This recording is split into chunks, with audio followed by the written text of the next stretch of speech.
मित्रांनो नमस्कार. मी महेंद्र शिंदे आणि तुम्ही पाहत आहात सेन्स अँड टेस्ट. आजच्या एपिसोडमध्ये मी आपल्याला नवीन एज्युकेशन पॉलिसी 2020 ही जी अंमलात आली आहे त्या संदर्भानं काही सांगणार आहे. हे नवीन शैक्षणिक धोरण 2020 मध्ये तयार झालं. नंतर सरकारने याबद्दल लोकांच्या प्रतिक्रिया वगैरे मागवल्या होत्या, परंतु अशा प्रतिक्रियांचं काय होतं, किती लोक पाठवले ते त्याचं काय होतं हे आपल्याला अगदी चांगलं माहिती आहे. गेल्या 2-3 वर्षामध्ये त्याची चर्चा झाली आणि यामध्ये या संदर्भानं बराच असा एक एक वाद संवाद समाजामध्ये झाला. बराच संभ्रम होता, अगदी आमच्यासारख्या शिक्षकांच्या मनातही. त्याबद्दल चांगलं बोलणारे, त्याबद्दल वाईट म्हणजे निगेटिव्ह बोलणारे बरीच व्याख्यानं, बरीच लेख आम्ही इतर वाचली होती, परंतु त्याची स्पष्ट कल्पना आली नव्हती. त्याचं डॉक्युमेंटही आम्ही पूर्ण वाचलेलं होतं, परंतु तरीही डोक्यामध्ये काही डाऊट्स होतेच. परंतु या वर्षीपासून मात्र ही नवीन एज्युकेशन पॉलिसी लागू झालेली आहे. त्याप्रमाणे आम्ही अभ्यासक्रम सुरू केलेला आहे. परीक्षाही आता होतील. 6 परीक्षा झालेल्या आहेत, आता वार्षिक परीक्षा होतील. तर त्याची पूर्ण कल्पना आम्हाला आलेली आहे.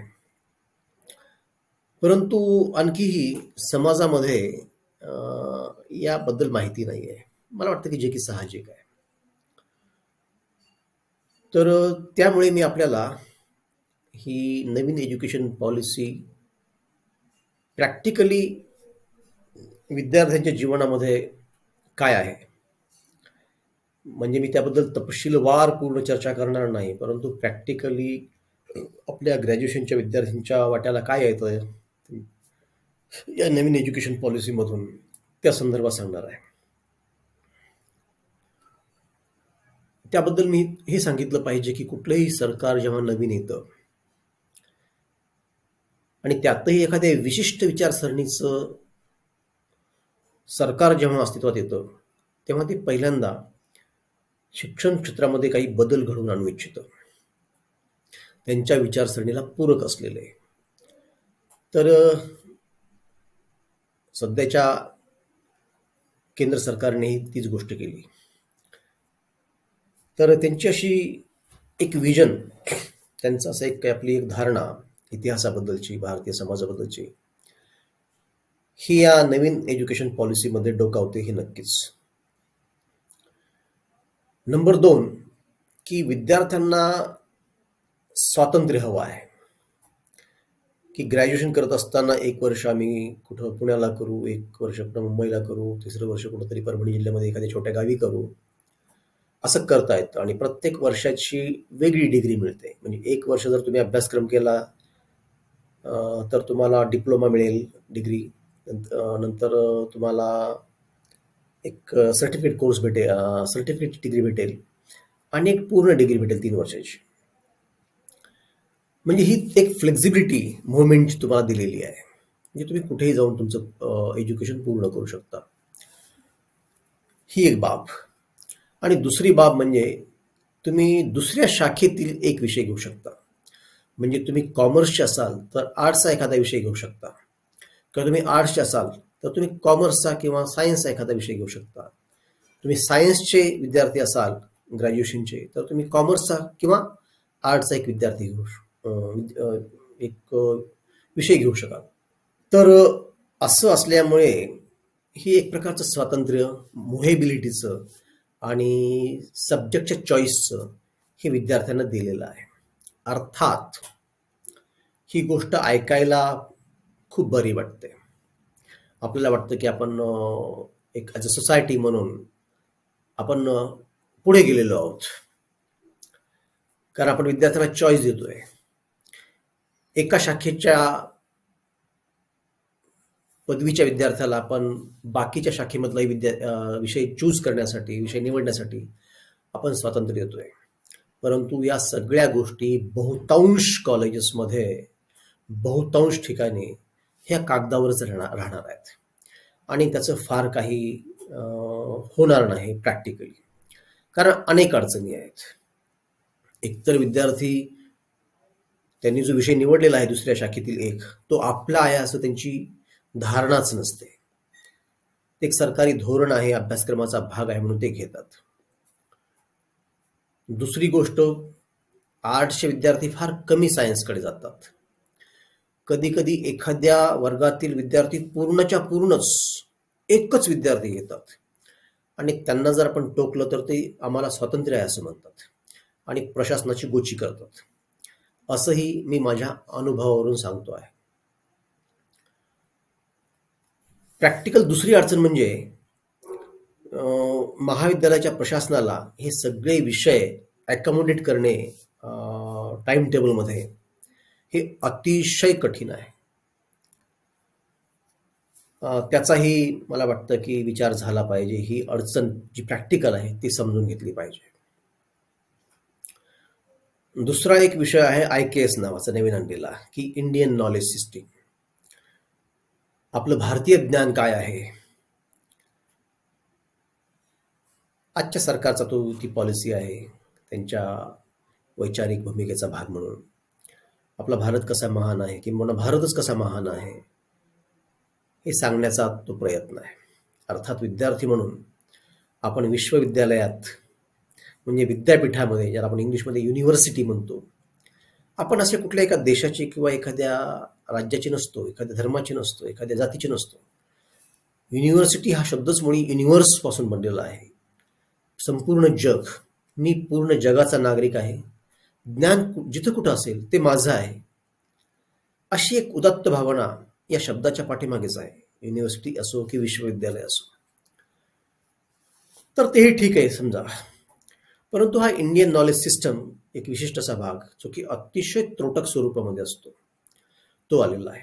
एकतर तो त्रोटक आहे आणि दुसरा भाग म्हणजे की हा विषय शिकवण्याकरता कुठलाही अशी नवीन नियुक्ती नाही आहे आणि यामध्ये अनेक बिट्स आहेत. त्याच्यामध्ये अर्थशास्त्राचा काही भाग आहे, काही नागरिक शास्त्राचा काही भाग आहे, राज्यशास्त्राचा काही भाग आहे, इतिहासाचा बराच मोठा भाग आहे, हे पर्यावरणाचा भाग आहे. तर हे जे वेगवेगळे भाग आहेत ते वेगवेगळ्या शाखेचे प्राध्यापक शिकवतात. म्हणजे पर्यावरण वगैरे विषय हे बॉटनी किंवा इतर सायन्सचे लोक शिकवतात. राज्यशास्त्राचा भाग राज्यशास्त्राचा प्राध्यापक शिकवतो, इतिहासाचा भाग इतिहासाचा माणूस शिकवतो, नागरिक शास्त्राचा भाग कधी कधी लँग्वेजचे प्राध्यापक शिकवतात. तर ही अशा प्रकारची प्रॅक्टिकली गोष्ट आहे. तर आम्ही आमचा एक जो अनुभव आहे शिक्षक म्हणून, गेल्या 30 वर्षाचा प्राध्यापक म्हणून, शिक्षक म्हणून, तर आम्हाला असं वाटतं की ते अनुभव असं की यातून काहीही चांगलं निष्पन्न होणार नाही. यातून निष्पन्न चांगलं होणार नाही त्याला दुसरं एक कारण आहे की जी परीक्षा पद्धती आहे ती आपल्या स्थितीसाठी, आपली जी परिस्थिती आहे एकूणच आपल्या देशाची, राज्याची, ती पाहता ही सेमिस्टर पद्धतच लागू होत नाही, आपल्याला ती पूरक ठरत नाहीये. आणि याचे रिझल्ट्स आम्हाला विद्यार्थी म्हणजे प्राध्यापक म्हणून आम्हाला चांगले माहिती आहेत, परंतु आमच्या अनुभवातून आलेली निरीक्षण आणि मतं ऐकायला सरकार तयार नाही.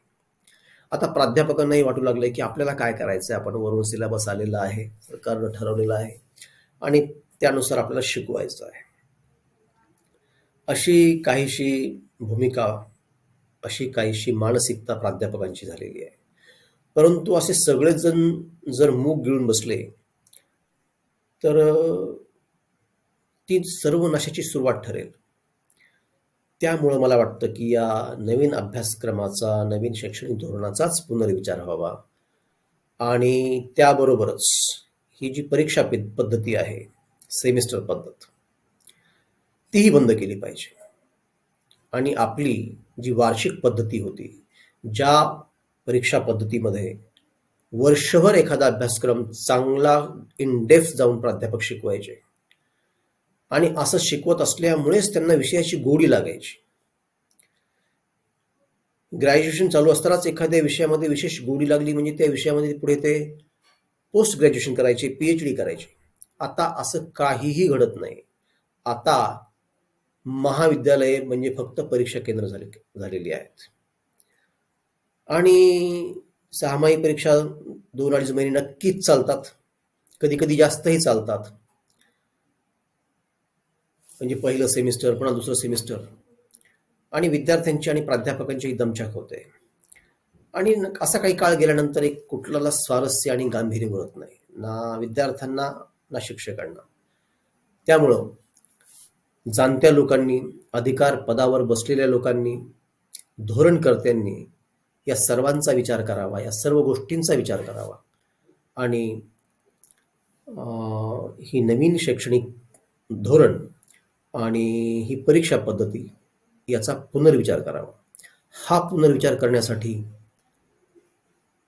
वेगवेगळ्या स्तरावर म्हणजे तालुका, जिल्हा, महानगर यातील प्राध्यापकांची एक मोठी कमिटी नेमावी, त्याचा अहवाल मागून घ्यावा आणि त्यानुसार निर्णय घ्यावा.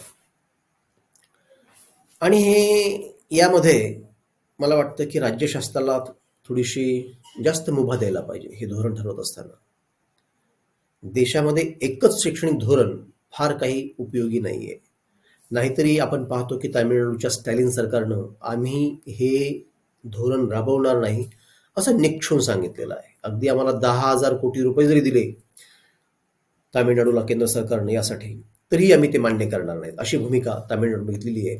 आणि भविष्यामध्ये कदाचित आणखी काही स्टेट्स घेतील, आणखी काही राज्य घेतील. तर हा केवळ विरोधासाठी विरोध अशा भूमिकेतून या गोष्टी नाही आहेत, तर एकूण शिक्षकाच्या भूमिकेतून किंवा विद्यार्थ्याच्या भूमिकेतून याकडे जर आपण पाहिलं तर आपल्याला मी काय म्हणतो आहे या संदर्भामध्ये तर याची जाणीव व्हावी.